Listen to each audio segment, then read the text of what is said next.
All right. Good evening, LinkedIn. Dave Wilson of the Ring of Hire Show. Hey, listen, tonight, I get a lot of heat for this show a lot. Some great messages, but change and why. And in the staffing industry and corporations. And like I said, it's always a good one. Take some slack on it, but we'll be right back after this.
It always goes so fast.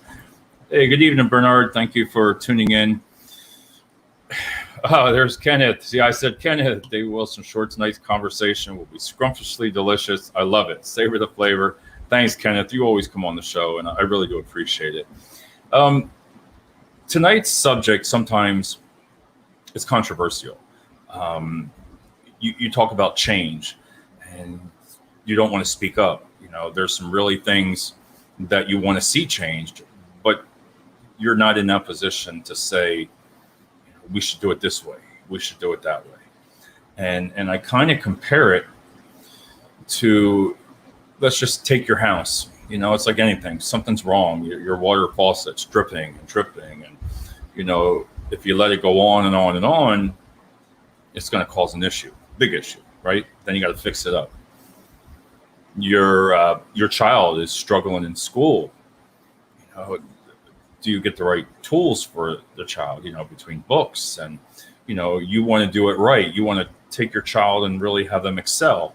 So you do what it takes because you can, and because it's your child, and also like you fix things around the house. And when you compare that to work in logistics or trade skills, or even it doesn't matter, professional services and staffing.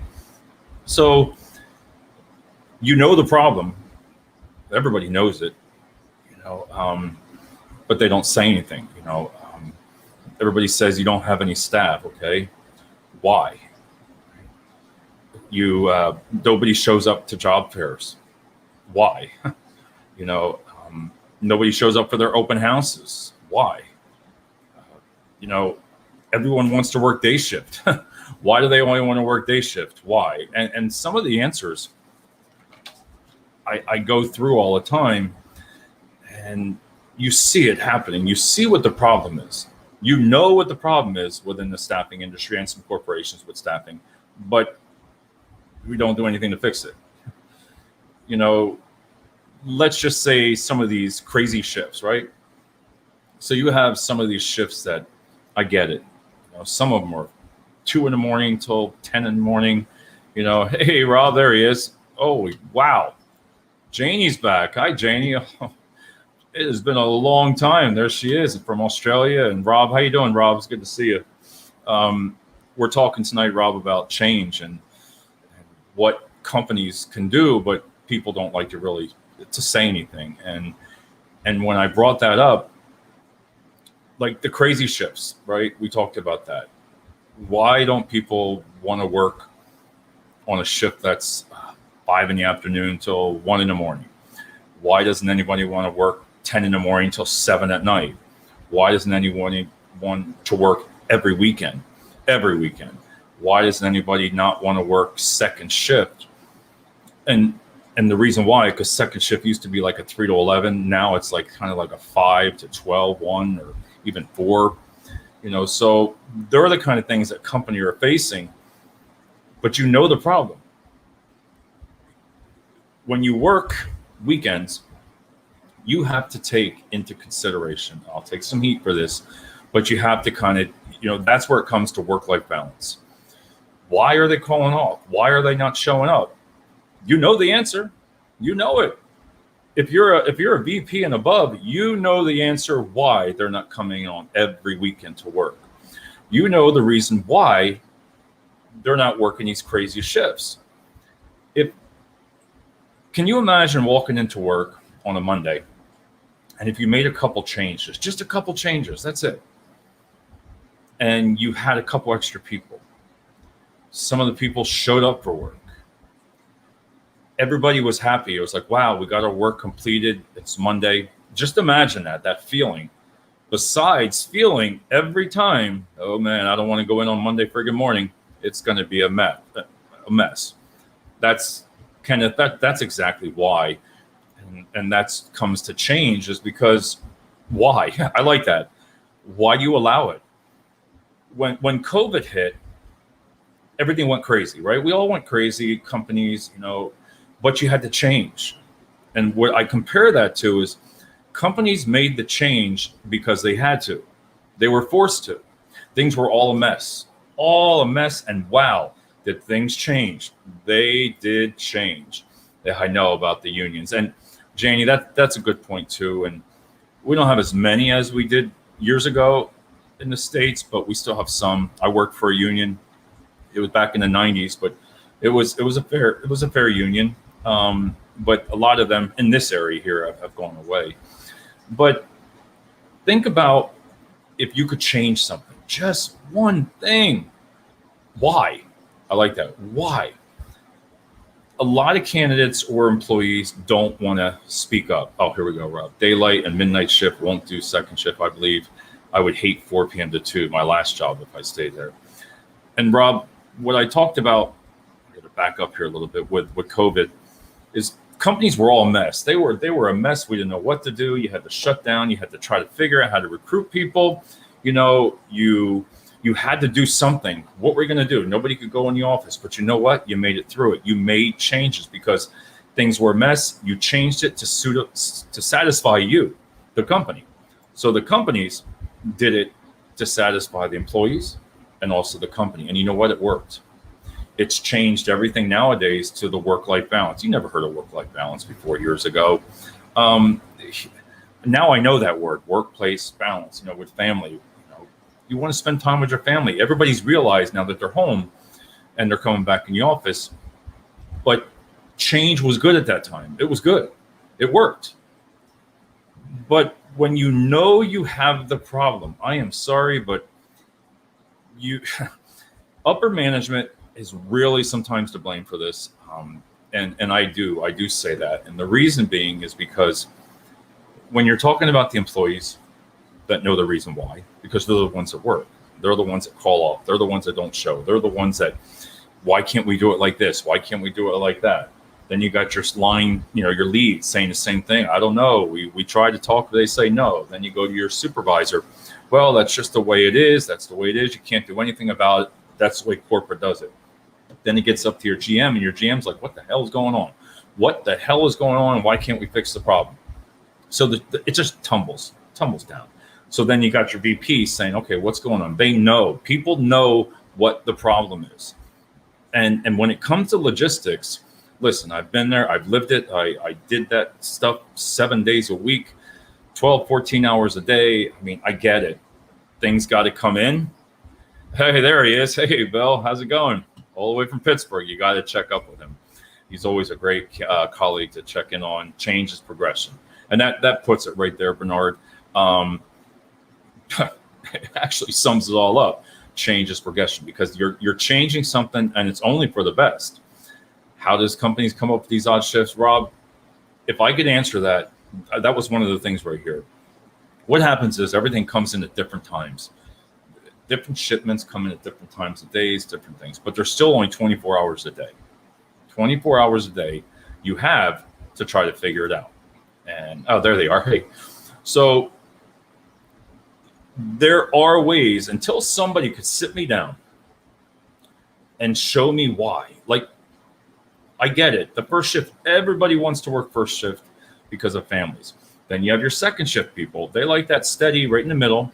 Then you have your people that really enjoy working night shift. Listen, I used to like it with the kids because you come home in the morning, you went to school, everything was quiet.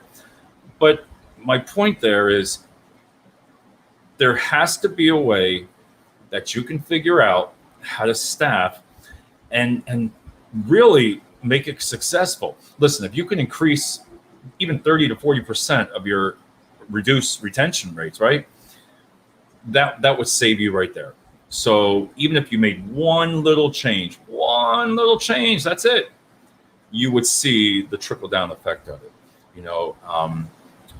I believe in every other weekend off, 2 weekends off a month. I really believe that can solely work and solve some of the issues. And a lot of people, I know I'm going to get feedback on this. You can't do this in logistics. And again, I would love to have somebody on this show, seriously, somebody that could really explain to the audience why you have to do some of these crazy shifts, even though stuff's coming in and stuff's going out. Because in logistics, it's got to come in right away and it's got to move. You can't let it sit. And I get that. But again, if somebody was out there that would want to come on and talk about it, I would be wide open to that subject and see if there's one chance that you could switch to a little bit family-friendly shifts, and you're going to succeed on that. You're going to see a little bit better. A lot of the stuff on LinkedIn, all right, let's just say, for example, the polls. I don't know about everybody, but sometimes those polls drive me crazy. Every day I have 6 to 8 of them in the feed, and I get it. Bill, I worked a job early in my career for 20 years. 1 week day, 1 week 3 to 11, 1 week 10 nights. Yeah, Bill, we did that at the paper industry. We worked 7 to 3, 3 to 11, then 11 to 7, and we rotated. You had quick changes. And the only way you could get days off is if you had people work, you split it, either 12 hours or you both worked 16 hours. So the other guy had off besides holidays. That was it. And that explains it, because maintenance always had to be there, even where we're at. They always had to be there. I mean, constantly to fix things over and over. Electricians, and there was a lot of different people in that industry. But when you take those polls on there are some that are legitimate polls. I don't like them all. I mean, I don't care what I eat the weekend. You have to ask that. I don't care for stuff like that. But the reason people do answer the polls, and you see that percentages, is because they can answer it and nobody knows about it. Nobody knows that. That's what kept you in great shape. Nobody knows when you answer one of those polls. Let's just say, do you believe you have a bad boss? Let's just say, do you believe things should be done in a different way? That poll is going to be 80% up because it's a negative effect. And these shows like this are sometimes a negative effect, but people like and will respond to it more. Because on LinkedIn, if they just like the poll, their name's not on there, and they really believe in that. But I'm going to say it, but some people cannot speak their mind, tell the truth, because you're working and you don't want to stir the pot up. Listen, on LinkedIn, some people watch what they post, and I get it. I don't believe in posting things that or anything that's going to make somebody upset or anything like that. I keep it kind of neutral. But this show here, people ask, do I worry about what I say? And because I work and do this show, and I sit there, and do I ever second guess myself? Because I'm coming on here talking about corporations and staffing companies, and that's what I do. So do I worry about it? And I've been doing videos for years, and it's really been a blessing. It's been really great because you can really utilize, and LinkedIn Live, let me tell you, this platform is very powerful. You can get your message out, and that's the great thing about it. I have to be careful what I post, right? And that's what I mean. you have to watch what you post. But the polls, people can say what they want. And I believe I've never deleted but only two videos. Two videos I deleted. And I never watch them. I never go back and watch them. If a while back I would get a little crazy and I would be venting a lot. And they're the ones that I would be like, all right, did I say something right or did I say something wrong? Because I'm afraid to say something on LinkedIn Live. And I try not to second guess myself. I don't. If I can tell the truth, the way I feel, I get people to respond very well to that. I get a lot of messages saying thank you, and I really appreciate that. You really can affect somebody that likes to watch somebody on a podcast, and you can make a difference and you can make a change. So I do appreciate all that. But let's see. You never know who is watching or listening, and that's what I mean. Again, we know that for a fact, and there's a reason being is you got to be careful what you say in management or at your work. You don't want to stir it up, and that sometimes I wish could change. I wish that you would be able, as a team member, be able to speak the truth, go into and just give some ideas, and not worry about it. Not worry about it because you know the solution. A lot of things on LinkedIn, it's like you see a lot of the great quotes, which I love. Dave, I've never seen you that maybe 2 times. Yeah, I know those two. I think they're the 2 that I almost deleted. It's because you get in that moment, that passion of, you get irritated at, you want to say something that's the truth that people can relate to. They can be like, yeah, that's the way it is.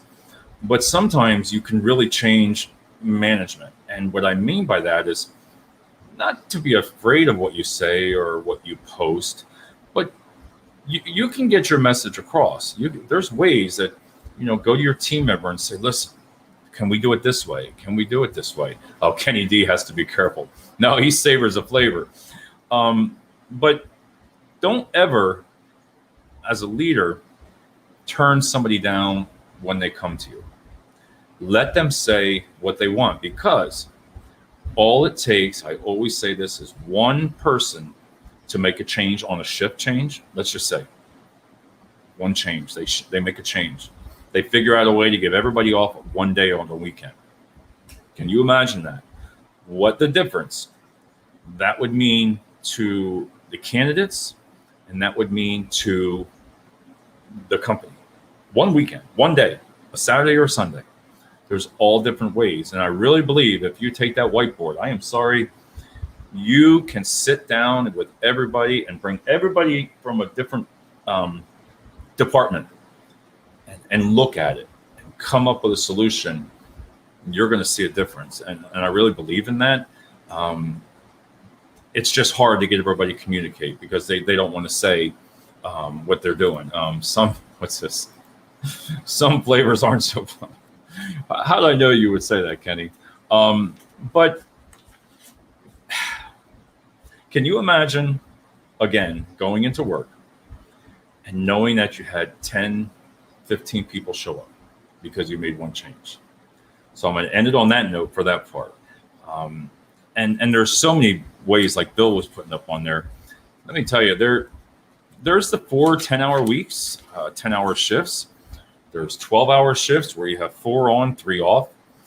That works very well. I used to like that. There's 6 days. You have 1 day off a week.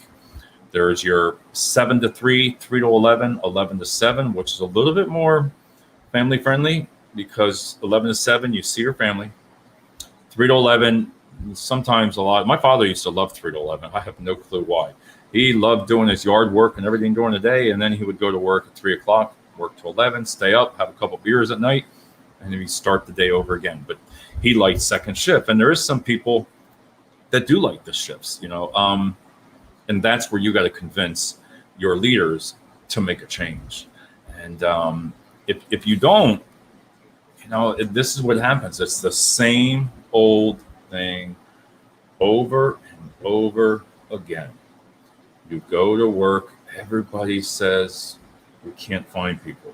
You go to work, everybody says we're short-staffed. We have to work 12 hours. You go to work, Everybody says we have to work the weekend. It's mandatory.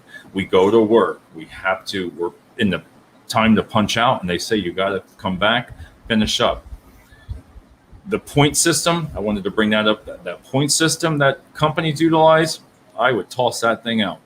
I would figure out different ways to look at people for attendance policies. You lose so many people over those. I don't like them, the point systems. I'm not going to get into it. They're just horrible. They really give you no leniency. And I get it. When companies have 500 people, how do you control that? How do you control 500 people? But when they're a minute late or 3 minutes, they get a half a point, or 7 minutes. They'll get a half a point. You get like 4 or 5 points and you're fired. You're terminated. And then I've heard people say, well, the last one that they utilized took them over the hump and they got terminated. Well, if they would have saved some points from previously, they wouldn't have to worry about it. Well, sometimes with those point systems, it's not fair because, listen, people have emergencies. People have things to go on with their family. Everybody is different. And I believe HR should have boundaries, but also be able to be HR and assist those candidates. Because if you can help those candidates with work, you can help them because they're afraid that, they're going to get terminated because of those point systems. This is where you got to look at top management. You have to look at when I look at something like this, I put that back on top management, because if they're not giving you solutions, something's wrong. Listen, a good way, I'm going to finish up on here shortly. A good way when somebody, a good way to vent, let me see, when somebody just really just puts you off, they really just keep saying things to you, come up with an idea for the point solution. Come up with an idea. If not, it's going to be the same thing. People rush. I've seen them run into a warehouse just to get that clock, because if you don't, you're terminated because you've used your points up. I believe, it's hard. I understand with 500 people to go like verbal warning, written warning, final warning, termination. You got to have some kind of base. And I believe that's how many employees we have. If you're talking those 500 to 1,000, that is so hard to enforce that they just terminate you. You're just gone. Next, gone. Next, gone. Next, gone. They point it out. That's all it is. So I'm going to finish up here, between everything being so negative, nobody really comes up with some ideas that could be the positive side. Positive is going to work a lot better than the negative, but you got to start posting some ideas. You got to start talking and have that hard conversations with your management. A good way is say somebody's constantly coming to you, right? And they're on you. A boss is on you. And why aren't you doing this? Why aren't you doing that? I told you to do this, told you to do that. If you come back to that person and say, can you give me an example? That's it. Can you give me an example of what I should be doing? Put that back on that manager. Put that back on them. And you're going to see a different tone. Because if you're telling me what I should be doing, and I'm doing everything, I am doing everything because I want my job. It comes to a point to where you need to say sometimes, help me. What do I need? Give me an example. Again, I'm going to end it here. That could be the difference when somebody says, wow, they just put you in their place. What are you going to say to that person when they say that to you? You need to come up with something fast there. And there again, management. So tonight's show, change, why. You need to change, make a couple changes on shifts, give some weekends off, make them family friendly, bring in an extra shift. I don't care. That's just my opinions tonight. And I want to thank everybody, Bernard, Bill, and Rob, and everybody on here, Kenneth. And I appreciate Janie so much and for coming on the show. And I am time to go to bed. I'm tired, and we'll talk to you soon.